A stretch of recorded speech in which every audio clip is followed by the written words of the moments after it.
नमस्ते मेरे प्यारे साथियों, साइंस गुरु में आपका एक बार फिर से स्वागत है। जैसा कि हमने पिछली क्लास में नाउन को कवर किया था, कलेक्टिव नाउन को, और हमने कहा था कि हमारी अल्टरनेट क्लास चलेंगी, एक दिन इंग्लिश की होगी और एक दिन साइंस की। तो आज हम साइंस की क्लास लेकर आए हैं। जैसे कि पिछली क्लास में हमने साइंस की पढ़ा था, सेल वाले टॉपिक को शुरू किया था, तो उसमें सेल से जुड़ी हुई मैंने कुछ बातें की भी थी। जैसे कि सेल के कौन से पार्ट की खोज कौन से साइंटिस्ट ने की थी। चलिए आज हम डायग्राम के माध्यम से समझते हैं। आपको दिख रहा होगा कि मैंने जो बोर्ड पर पहले से बना के रखा है, ये सेल का डायग्राम है, और इसके माध्यम से हम समझते हैं कि कौन से ऑर्गेनेल्स की खोज कौन से साइंटिस्ट ने की है। चलिए समझते हैं। और हाँ, ये हमने जो बना रखा है ये एनिमल सेल है। प्लांट सेल को हम अगली क्लास में कवर करेंगे। और जो यही पार्ट जो है प्लांट सेल में भी होते हैं, लेकिन कुछ ऐसे पार्ट्स हैं जो प्लांट सेल में होते हैं लेकिन एनिमल सेल में नहीं पाए जाते हैं, तो उन पे भी हम चर्चा करेंगे। आज हमने जो शुरू किया है वो है एनिमल सेल। एनिमल सेल का मतलब होता है जंतु कोशिका। क्या होता है मेरे भाई? जंतु कोशिका। एनिमल सेल का मतलब होता है जंतु कोशिका। तो थोड़ी सी चर्चा कर लेते हैं। देखिए, सबसे जो बाहरी परत, जैसे मतलब अपन लोग में भी देखो तो देखने पर क्या है, ये ऊपर सबसे ऊपर क्या दिख रही है? चर्म। चर्म का मतलब स्किन, खाल दिख रही है ना। इसी प्रकार से इस खाल के नीचे हड्डी है ना, और हड्डी में बोन मेरो है। तो इस तरीके से वो सारी चीजें बन रही हैं। तो सबसे जो बाहरी परत है, सबसे जो बाहरी परत है वो क्या है? सेल मेम्ब्रेन कही जाती है भाई। क्या कही जाती है? Cell membrane. हिंदी में बोले तो कोशिका झिल्ली। क्या बोलते हैं? कोशिका झिल्ली। यही अगर प्लांट सेल में होती तो सबसे बाहरी परत क्या होती है? सेल बॉल होती है। उसमें होती है सेल बॉल, कोशिका भित्ति। क्या होती है? कोशिका भित्ति। तो यहां पर है सेल मेम्ब्रेन। सेल मेम्ब्रेन का मतलब कोशिका झिल्ली। कोशिका झिल्ली की खोज किसने की थी? कोशिका झिल्ली की खोज की थी रॉबर्ट हुक ने। किसने करी थी? कोशिका झिल्ली की खोज रॉबर्ट हुक ने करी थी। ठीक है भाई। चलिए, इसके अंदर जब हम आते हैं, इसके अंदर जब आते हैं तो यहां पर पाया जाता है, ये आपको डॉट डॉट से जो दिखाया गया ये इसमें फ्लड भरा होता है, फ्लड भरा होता है। ठीक है। साइटोप्लाज्म। साइटोप्लाज्म मतलब कोशिका द्रव्य। कोशिका द्रव्य है ना, कोशिका द्रव्य। तो कोशिका के अंदर एक चिपचिपा सा गाढ़ा सा पदार्थ पाया जाता है जिसको कहते हैं साइटोप्लाज्म। इसकी खोज किसने करी थी? इसकी खोज करी थी कॉलिकर ने। किसने करी थी भाई? इसकी खोज की थी कॉलिकर ने। इसकी खोज करी थी कॉलिकर ने, है ना, इसकी खोज। और इसमें कुछ केमिकल्स भी पाए जाते हैं, जैसे हाइड्रोजन हो गया, कार्बन डाइऑक्साइड हो गया, है ना। इस तरीके से कुछ इसमें केमिकल भी पाए जाते हैं। तो प्रोटोप्लाज्म की खोज, साइटोप्लाज्म की खोज किसने करी थी? कॉलिकर ने करी थी। ठीक है। अब इसमें देखिए, ये जो आपको गोल गोल से दिख रहा होगा, गोल गोल से दिख रहा होगा, ये क्या है? ये होता है न्यूक्लियस। जी, न्यूक्लियस। पूरे कोशिका को संभालने का कार्य जो है वो इसी का होता है। जी, पूरे कोशिका को संभालने का कार्य इसी का होता है। पूरे सेल को ये जो है, यूं समझिए कि जैसे परिवार चलाने के लिए एक मुखिया की जरूरत होती है, तो इसी प्रकार से सेल का मेंटेन बनाए रखने के लिए न्यूक्लियस बहुत जरूरी है। तो ये क्या है? न्यूक्लियस। न्यूक्लियस की खोज किसने करी थी? रॉबर्ट ब्राउन ने। किसने करी थी? रॉबर्ट ब्राउन ने। न्यूक्लियस के अंदर एक और केंद्रक पाया जाता है जिसको कहते हैं न्यूक्लियोलस। क्या कहते हैं? न्यूक्लियोलस। केंद्रक के अंदर एक और महीन सी केंद्रिका पाई जाती है जिसको बोलते हैं न्यूक्लियोलस। तो हम फिलहाल चर्चा करते हैं न्यूक्लियस की खोज किसने करी थी। न्यूक्लियस की खोज करी थी रॉबर्ट ब्राउन ने। किसने की थी? रॉबर्ट ब्राउन ने। ठीक है भाई, आगे बात करते हैं। इंडोप्लाज्मिक रेटिकुलम, लिपिड और वसा, राइबोसोम और वसा का निर्माण यहीं से होता है। ठीक है, राइबोसोम और वसा का निर्माण यहीं से होता है। तो एंडोप्लाज्मिक रेटिकुलम हम पिछली क्लास में आपको बता चुके हैं किसकी खोज किसने करी थी, इसलिए तो मैंने बोला था जो मैंने लिख के दी थी उनको आप याद कर लेना, उनको आप याद कर लेना। तो एंडोप्लाज्मिक रेटिकुलम, इसको हिंदी में बोलते हैं अंतःप्रद्वी जालिका। अंतःप्रद्वी जालिका ये दो प्रकार की होती हैं। कितने प्रकार की होती हैं? दो प्रकार की होती हैं। एस ई आर और R E R. Smooth endoplasmic reticulum, rough endoplasmic reticulum. Smooth endoplasmic reticulum, rough endoplasmic reticulum. और इसकी खोज किसने करी थी? क्लाउड एवं पोर्टर ने, दो लोगों ने मिलकर, क्लाउड एवं पोर्टर दो लोगों ने मिलकर करी थी। ठीक है भाई, अब आ जाते हैं लाइसोसोम। लाइसोसोम को हिंदी में आत्मघाती थैली भी कहते हैं, आत्महत्या की थैली भी कहते हैं, आत्मघाती थैली कहते हैं। सॉरी, आत्महत्या की थैली नहीं कह सकते, आत्मघाती थैली कहते हैं। लाइसोसोम की खोज किसने की थी? एक साइंटिस्ट थे जो इसकी खोज करते करते इसमें डूब गए, इतना डूब गए इसमें कि इन्होंने इसकी खोज करके ही माना, इसलिए इनका नाम है डी डूबे। इनका नाम है डी डूबे। लाइसोसोम की खोज किसने की है भाई? डी डूबे नाम के एक साइंटिस्ट हैं जिन्होंने लाइसोसोम की खोज की है। ठीक है, आत्मघाती थैली के नाम से जानते हैं। क्या कहते हैं? आत्मघाती थैली, याद रखना, आत्मघाती थैली। ठीक है, अब आते हैं माइटोकॉन्ड्रिया पर। माइटोकॉन्ड्रिया भी बहुत बड़ी भूमिका निभाती है, क्योंकि हमारे बॉडी में जितना भी टेम्परेचर बढ़ता है घटता है उसको कौन नियंत्रित करता है? माइटोकॉन्ड्रिया। जी हाँ, टेम्परेचर को नियंत्रित करने वाला सेल का कौन सा पार्ट है? माइटोकॉन्ड्रिया। माइटोकॉन्ड्रिया, ठीक है। इसकी खोज किसने की थी? कोलिकर ने। माइटोकॉन्ड्रिया की खोज किसने की थी? कोलिकर ने, है ना। इसको बोलते हैं power house of cell. Power house of this cell. Power house of the cell. Power house of the cell मतलब कोशिका का ऊर्जागृह। पूरी कोशिका को ऊर्जा कौन दे रहा है? माइटोकॉन्ड्रिया।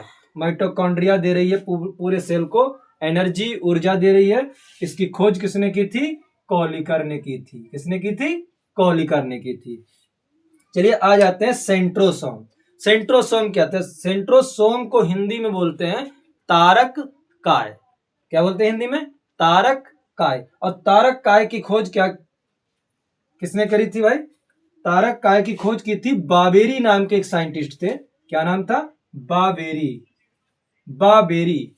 और इसका काम क्या होता है? इसका काम क्या होता है? इसको सेल का क्या कहते हैं? सेल का स्केलेटन कहते हैं, सेल का कंकाल कहते हैं। यह सेल को पिचकने से बचाता है। क्या करता है? सेल को पिचकने से बचाता है। अगर सेंट्रोसोम सेल से निकाल दिया जाए तो सेल क्या होगी? पिचक जाएगी। जैसे हमारी बॉडी से अगर हड्डियां निकाल दी जाए तो फिर काहे का शरीर? मांस रहेगा खाली, वो गिर जाएगा, है ना। अपन लोग की जितने भी जंतु हैं, जंतुओं के शरीर से अगर हड्डियों को निकाल दो तो फिर क्या चल पाएगा कोई जंतु? किसी काम का नहीं है सर। तो इसी प्रकार से ये सेंट्रोसोम है, ये क्या करता है? सेल को पिचकने से बचाता है। सेल को पिचकने से बचाता है। पिचकने से बचाता है। पिचकने से बचाता है। सारी बातों पर ध्यान देना, विशेष बातें हैं ये। सेंट्रोसोम क्या करता है? सेल को पिचकने से बचाता है। सेंट्रोसोम सेल को पिचकने से बचाता है। अब हम बात करते हैं गोल्जी बॉडी की। गोल्जी बॉडी यानी कि गाल्जी काय। इसको हिंदी में बोलते हैं गाल्जी काय और इंग्लिश में बोलते हैं गोल्जी बॉडी। तो गाल्जी बॉडी की खोज किसने की थी? कैमिलो गाल्जी। कैमिलो गाल्जी नाम के एक साइंटिस्ट थे जिन्होंने गाल्जी बॉडी की खोज की थी, है ना। तो सारे पार्ट आपके हो चुके हैं। अब इनको आप क्या करें? इनको आप कॉपी पर बढ़िया करके बनाएं और नोट करें। ठीक है, तब तक मैं पानी वानी पी लूं।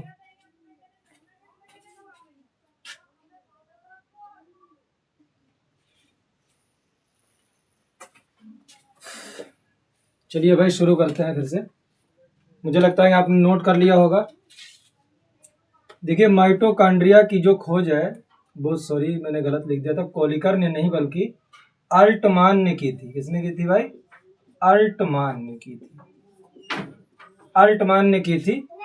और इसको जो नाम जो है सबसे पहले इसको माइटोकॉन्ड्रिया नाम किसने दिया था?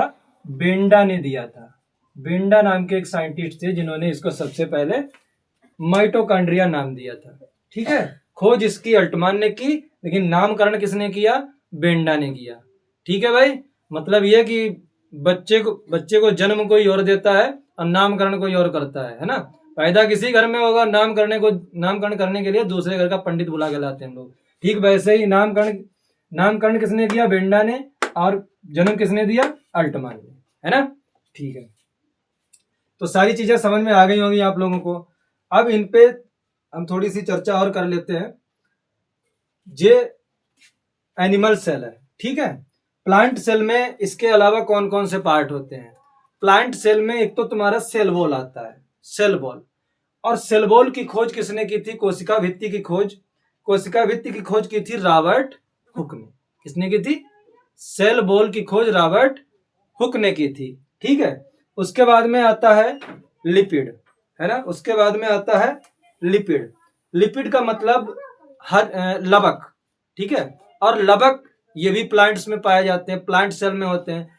तो लिपिड्स की लिपिड नहीं, क्या बोलते हैं यार उसको, प्लास्टिड हाँ, लवक यानी कि प्लास्टिड की खोज की थी हैकेल ने। प्लास्टिड की खोज की थी हैकेल ने। तो ये पॉइंट आपसे पूछे जाते हैं कि निम्न में से ऐसी कौन सी कोशिका है जो एनिमल कोशिका में नहीं पाए जाते हैं? तो प्लास्टिड्स और सेल वॉल, दो चीजें ऐसी होती हैं। ठीक है, प्लास्टिड और सेल वॉल। चलिए, आपसे क्वेश्चन पूछा जाता है कि कोशिका सिद्धांत किसने प्रस्तुत किया? कोशिका सिद्धांत किसने प्रस्तुत किया? तो भाई कोशिका सिद्धांत दो लोगों ने दिया। कोशिका सिद्धांत दो लोगों ने दिया। कोशिका सिद्धांत किसने दिया?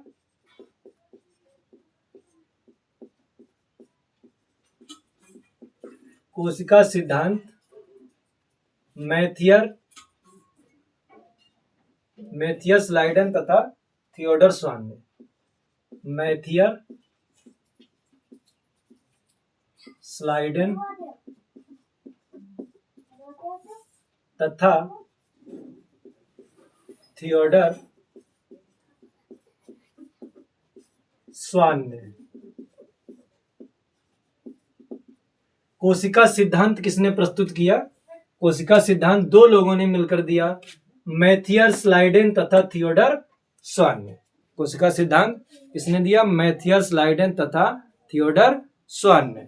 ठीक है, अब आपसे क्वेश्चन पूछा जाता है, जीवाणुओं तथा नील हरित शैवालों में कौन सी कोशिका पाई जाती है? जीवाणुओं तथा नील हरित शैवालों में कौन सी कोशिका पाई जाती है? पिछली क्लास में, साइंस की पिछली क्लास में हम आपको बता चुके हैं दो प्रकार की कोशिकाएं होती है, प्रोकैरियोटिक और यूकैरियोटिक, जिसमें हमने बताया था जीवाणुओं में और नील हरित शैवालों में, जीवाणुओं और नील हरित शैवालों में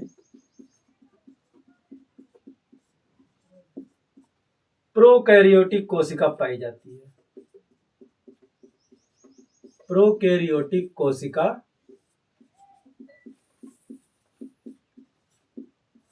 पाई जाती है।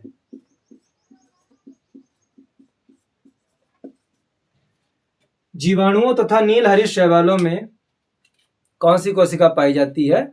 नील हरित शैवाल तथा जीवाणुओं में कौन सी कोशिका पाई जाती है? प्रोकैरियोटिक कोशिका पाई जाती है ना भाई। कौन सी कोशिका पाई जाती है? प्रोकैरियोटिक कोशिका पाई जाती है। ठीक है, आपसे क्वेश्चन सेल को लेकर के यह भी बनता है कि सबसे बड़ी कोशिका कौन सी है? प्रकृति में पाई जाने वाली सबसे बड़ी कोशिका कौन सी है? तो सबसे बड़ी कोशिका मेरे भाई होती है शुतुरमुर्ग का अंडा। शुतुरमुर्ग का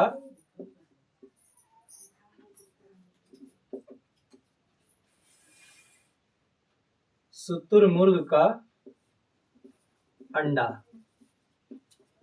शुतुरमुर्ग का अंडा है। शुतुरमुर्ग के अंडे, शुतुरमुर्ग का अंडा जो होता है वो छोटे से तरबूज या फिर ऐसा कह सकते हैं खरबूजे के बराबर हो सकती है, होता है। ठीक है, तो उसमें जो सेल्स होती है अंडे की, जो अंदर सेल होती है उसमें, वो सबसे बड़ी, प्रकृति की सबसे बड़ी कोशिका होती है शुतुरमुर्ग के अंडे की, है ना। हाँ, और सबसे बड़ी जो कोशिका हमारे शरीर की है वो कौन सी है? सबसे बड़ी हमारे शरीर की कोशिका, सबसे लंबी कोशिका कौन सी है? और सबसे छोटी कोशिका कौन सी है हमारे शरीर की, मानव शरीर की? क्या जवाब होगा? मानव शरीर की सबसे लंबी सेल, मानव शरीर की सबसे लंबी सेल नर्वस सेल या फिर तंत्रिका कोशिका।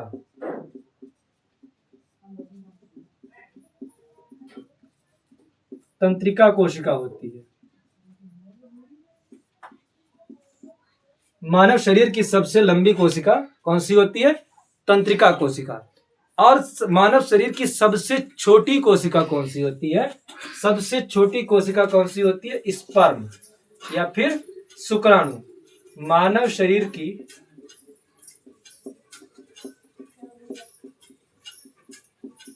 सबसे छोटी कोशिका शुक्राणु की होती है। शुक्राणु। मानव शरीर की सबसे छोटी कोशिका कौन सी होती है? शुक्राणु। सबसे लंबी कोशिका कौन सी होती है? तंत्रिका तंत्र। अगर आपसे कहा जाए कि मानव शरीर की सबसे बड़ी कोशिका कौन सी होती है, सबसे बड़ी कोशिका कौन सी होती है, बताइए। मानव शरीर की सबसे बड़ी कोशिका होती है, मानव शरीर की सबसे बड़ी कोशिका अंडाणु। अंडाणु। और ये कहाँ होता है? केवल स्त्रीलिंग में होता है। स्त्रीलिंग में होता है। ठीक है, पुल्लिंग में शुक्राणु पाया जाता है, स्त्रीलिंग में अंडाणु पाया जाता है ना। अंडाणु पाया जाता है ना भाई। जरा टाइम देख लें, वरना वीडियो अगर ज्यादा लंबी हो गई तो डाउनलोड भी नहीं हो पाएगी, है ना। नेटवर्क का थोड़ा इशू रहता है।